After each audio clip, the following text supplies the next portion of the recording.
വടക്കാഞ്ചേരിയിൽ അച്ഛനെയും മകനെയും വീട്ടിൽ നിന്നും വിളിച്ചിറക്കി വെട്ടിയ സംഭവത്തിൽ പ്രതികൾ പിടിയിൽ. തിരുത്തിപ്പറമ്പ് കനാൽ പാലത്തിന് സമീപം താമസിക്കുന്ന മോഹനൻ, മകൻ ശ്യാം എന്നിവർക്കാണ് വെട്ടേറ്റത്. നിരവധി കേസുകളിൽ പ്രതിയായ വടക്കാഞ്ചേരി സ്വദേശി രതീഷ്, അറുവൂർ സ്വദേശി ശ്രീജിത്ത് എന്നിവരാണ് സംഭവം നടന്ന മണിക്കൂറുകൾക്കകം പിടിയിലായത്. ആക്രമണത്തിന്റെ സിസിടിവി ദൃശ്യങ്ങൾ ഇന്നലെ തന്നെ പുറത്തു വന്നിരുന്നു. ഇന്നലെ രാത്രി 8 മണിക്കായിരുന്നു സംഭവം.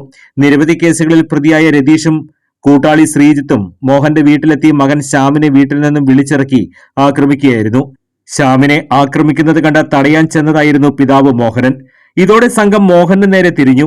ഇരു കൈകളിലും വാളേന്തിയായിരുന്നു രതീഷ് മോഹനെ വെട്ടിയത്.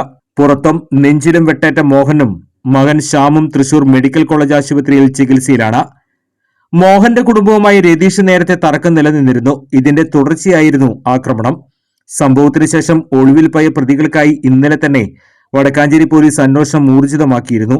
ഇതിനിടെയാണ് വടക്കാഞ്ചേരിക്കടുത്തുള്ള പൂമലയിൽ ഒളിവിൽ കഴിഞ്ഞു വന്നിരുന്ന പ്രതികളെ മണിക്കൂറുകൾക്കകം പോലീസ് പിടികൂടിയത്.